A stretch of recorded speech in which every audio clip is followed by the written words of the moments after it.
अस्सलामुअलैकुम जी। उम्मीद करता हूँ कि आप लोग खैरियत से होंगे। अच्छा, कुछ चीज़ें आज आप लोगों के साथ डिस्कस करनी है। उनमें से ख़ास तौर पे सीटी के प्रोटोकॉल्स के हवाले से कि अक्सर स्कैन्स में कन्फ्यूजन होती है, पढ़ने में, करने में या सुनने में बहुत सारे लोगों को कन्फ्यूजन होती है। जो नए लोग होते हैं उनके लिए ख़ास तौर पे, जो एक्सपर्ट लोग हैं उनको तो पता होगा कि क्या चीज़ें होती हैं और कैसे परफॉर्म की जाती है, लेकिन कुछ लोगों को उसमें कन्फ्यूजन होती है। उसको दूर करने के लिए मैंने आज ये वीडियो बनाई है आप लोगों के लिए। बहुत सारे स्कैन ऐसे होते हैं कि जिनके डबल मायने होते हैं, दो दो मतलब होते हैं, तो उनको समझने में बहुत सारे लोगों को परेशानी होती है कि ये कौन सा स्कैन किया जाए। तो उनमें से ख़ास जो स्कैन हैं वो मैं आपको बता देता हूँ, या उनके प्रोटोकॉल्स क्या हैं वो मैं आपको बताता हूँ। पिछली दफ़ा एक स्कैन हमारे पास आया था, एड्रीनल स्कैन। अब एड्रीनल, आप लोगों को पता है कि एड्रीनल एक ग्लैंड है जो कि किडनी के ऊपर होते हैं। तो एड्रीनल स्कैन अगर आपके पास आता है तो उसमें परेशान होने की ज़रूरत नहीं है। आप लोगों को पता होना चाहिए कि एड्रीनल एक ग्लैंड है जो गुर्दों के ऊपर यानी कि किडनीज़ के ऊपर होता है। तो उसके लिए आपने एब्डामन का ही स्कैन करना होता है। एब्डामन का स्कैन उसमें आ जाता है। एब्डामन के स्कैन में वो स्कैन आपका आ जाएगा, लेकिन उसके लिए एक ख़ास प्रोटोकॉल है। वो ये है कि अगर आपने एड्रीनल्स को ख़ास तौर पर देखना है तो उसको पोर्टोवीनस फेज़ में देखना होगा, यानी कि 60 से लेकर 90 सेकंड के अंदर आपने उसका आर्टीरियल फेज़ लेना है। और उसका जो डिले फेज़ है वो आपने लेना होता है तकरीबन 15 मिनट बाद। 15 मिनट पे अगर आप उसका डिले फेज़ लेंगे तो उसका एड्रीनल वाश आउट जो है वो आ जाता है। अगर आपने रीनल स्कैन देखना है तो रीनल के लिए आपने थोड़ा सा जल्दी उसको पिक करना है। अगर आर्टीरियल फेज़ आपने देखना है तो उसके लिए आपने किडनी के अंदर फ़ौरन से 40 सेकंड पे आपने उसका स्कैन कर देना है, ठीक है। जब उसका डिले फेज़ देखना है तो उसको आपने 5 मिनट या 8 मिनट पे भी कर सकते हैं। वो आपके पास उसका डिले फेज़ उसमें से वाश आउट हो जाता है और उस वक्त रीनल पेल्विस के अंदर यानी कि पायरामिड से निकल के वहाँ पे यूरेटर के अंदर सारी चीज़ें वो कंट्रास्ट चली जाती हैं। इसके अलावा सीटी यूरोग्राम बेसिकली किडनीज़ के रिलेटेड है कि यूरोग्राफी आपने किडनी को, उसके यूरेटर को और उसके ब्लैडर को देखना होता है। तो उसमें जब आप कंट्रास्ट देते हैं तो उसका आर्टीरियल फेज़ भी लें, उसका वीनस फेज़ यानी कि 60 सेकंड वाला भी लें, और उसका डिले फेज़ यानी कि 8 मिनट पे जब कंट्रास्ट जो है वो उसके किडनीज़ के अंदर पहुंच जाए और उसके यूरेटर्स से होता हुआ वो ब्लैडर तक पहुंच जाए, तो उस वक्त आपके पास वो सारा सिनेरियो यानी कि किडनी से होता हुआ, यूरेटर से होता हुआ ब्लैडर तक पहुंचता है तो वो आपको नज़र आ जाता है। तो वो उसका पूरा, जब आप उसकी 3D बनाते हैं तो वो आपके पास किडनी, यूरेटर और ब्लैडर क्लियर नज़र आते हैं। तो वो उसको, अगर उसमें किसी किस्म की ब्लॉकेज या कोई ऐसी चीज़ होगी तो वो वहाँ पे नज़र आएगी। तो वो आप यूरोग्राफी में ये कर सकते हैं।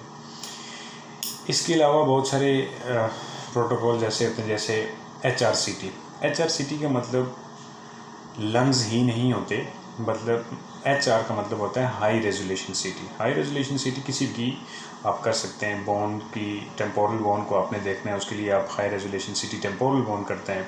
लंग्स को आपने देखना है तो उसके लिए आप हाई रेजोल्यूशन सीटी चेस्ट का करते हैं, ठीक है। तो इस तरह हाई रेजोल्यूशन सीटी से मुराद ये होता है कि आपने उसकी जो थिकनेस है उसको कम से कम रखना होता है।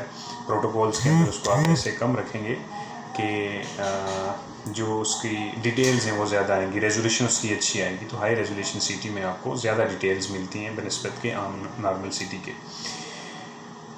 तो इस तरह के अगर स्कैन आपके पास आते हैं तो उसमें कंफ्यूज होने की बात नहीं है। तो आप उनको ईज़िली जो है वो हैंडल कर सकते हैं कि आपके पास एड्रेनल है या यूरोग्राफी है या कोई HR है, तो उसमें आपने कन्फ्यूजन बिल्कुल क्रिएट नहीं करनी, आपने उसको प्रॉपर तरीके से डील करना है।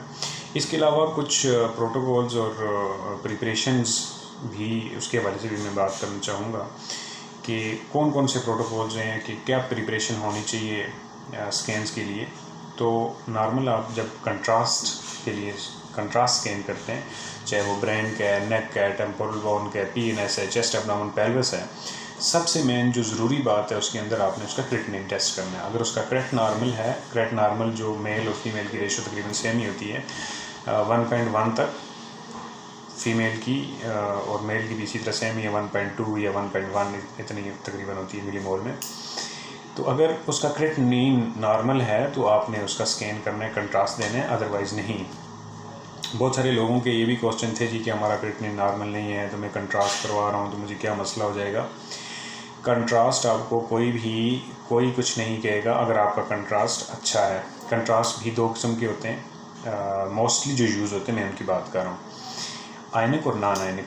आयनिक कंट्रास्ट हम यूज़ करते हैं एमआर के अंदर, वो बहुत कम यूज़ होता है, और नॉन आयनिक कंट्रास्ट सीटी के अंदर यूज़ होते हैं और इनके रिएक्शन बहुत कम होते हैं, रेयरली रिएक्शन होते हैं। इसमें से भी नॉन आयनिक के अंदर 2 चीज़ें हम यूज़ करते हैं मोस्टली जो यूज़ हो रहे हैं, एक तो अल्ट्राविस्ट और दूसरा ओमनीपैक। अल्ट्राविस्ट के हल्के फुल्के जो एपिसोड केसेस सामने आए हैं जिसमें वॉमिटिंग वगैरह या स्वेटिंग वगैरह या ब्लड प्रेशर हाई लो होना।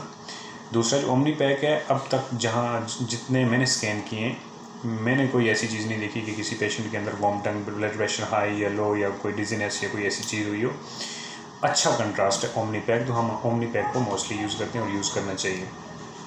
तो अगर आपका क्रेटिनिन नॉर्मल है तो आप कंट्रास्ट यूज़ करेंगे तो वो ईजीली आपका जो है वो वाश आउट हो जाता है आपकी किडनी से। वो किडनी उसको एक्सक्रीट करती है तो आपकी बॉडी पे कोई इफेक्ट नहीं करता, कंट्रास्ट का कोई रिएक्शन नहीं होता। इसका रिएक्शन तब ही होता है अगर आपकी किडनी नॉर्मल नहीं है, आपका जो कंट्रास्ट है वो आपके जिस्म के अंदर रहेगा तो उसकी वजह से आपकी किडनी के ऊपर इफेक्ट पड़ सकता है, ब्लड के ऊपर, ब्लड प्रेशर पर इफेक्ट पड़ सकता है, ठीक है। बाकी इसका कोई रिएक्शन नहीं होता। तो आपका क्रेटिनिन होना लाजमी है, नॉर्मल होना लाजमी है।